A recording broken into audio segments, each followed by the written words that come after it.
So I've mixed up a browny grey shade in my palette using the crimson, ultramarine blue and a little bit of the yellow just to produce a shadow colour. So I'm connecting up where the masking fluid has come off.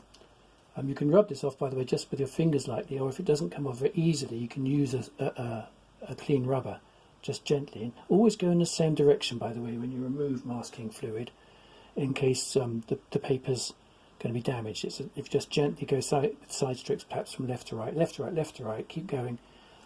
That way you can get it clean. And if you're not sure, you can feel if there's any masking fluid left just by rubbing your fingers over the paper.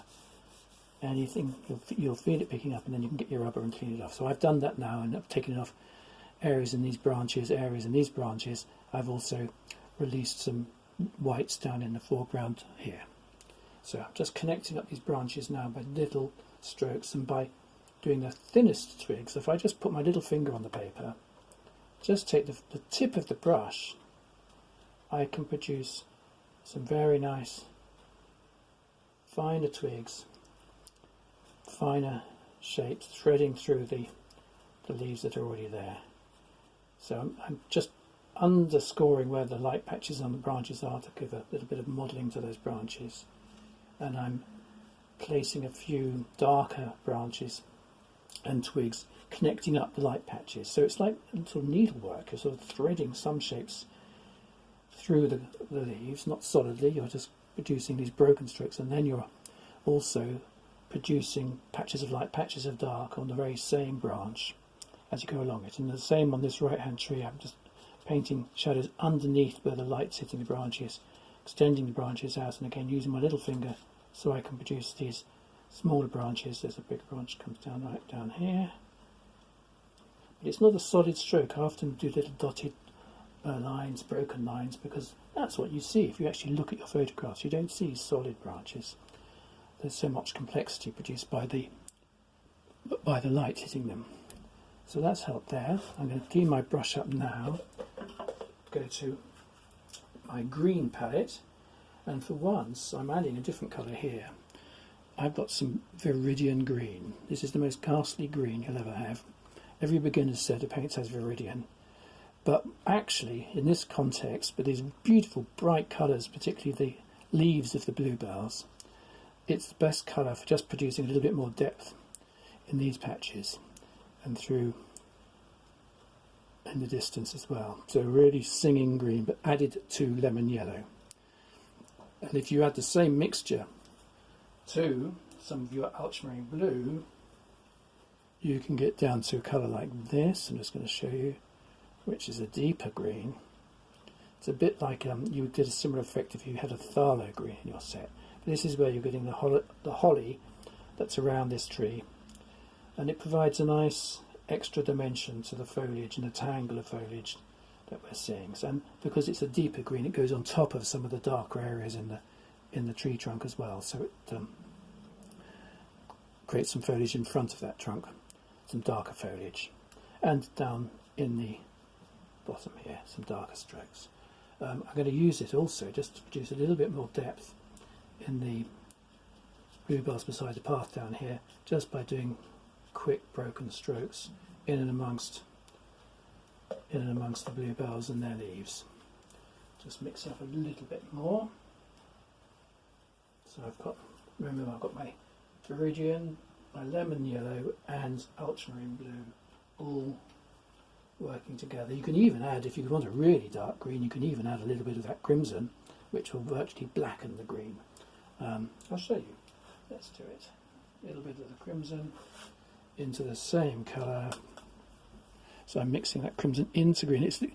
Red is the opposite or complementary colour to green. So if you mix Viridian green or an emerald green would work with crimson, you'll get almost a black, as you can see here, and that is perfect for just these few extra shadows here, perhaps along the fence line there. Just a little bit too much liquid on my brush. I've just dried it off a tiny bit. I go back and now I can do my slightly more leafy broken strokes.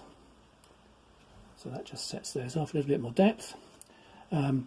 little bit more depth in this foreground, not too much here, I've got to be careful here. So I'm just going back to my first mixture without the red and remixing it as I'd run out. And that's just to produce a little bit of the shadows in the foreground. And then finally, if I clean my brush, actually I'm going to go to another brush that I've been using for the bluebells. So this is my larger Sumi.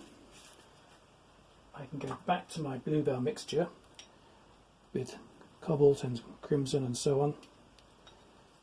I'm just remixing it up in here. So I can produce a few little shadowy colours. A little bit dark, so I'm just cleaning my brush back a bit, just a bit damper. So slightly mauvey, shadowy colours.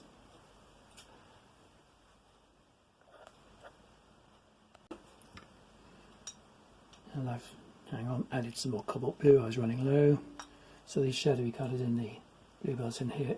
And I might also refer, remember from the beginning, I'll show it to you again, I've got a close-up bluebell study here which reveals some beautiful little mauvey blues, so I can just use that to suggest a little bit of structure in these impressionistic shapes in the foreground.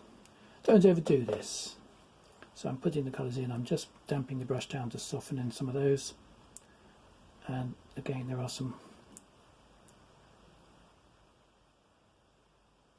paler areas here that were exposed from the masking fluid. It gives me a chance just to scatter a few little dots. I'll take that away, you can see a few little dots of blue into those blanks.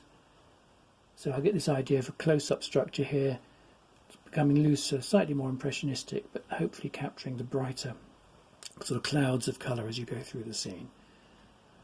So a little bit of depth into some of the blues over here too.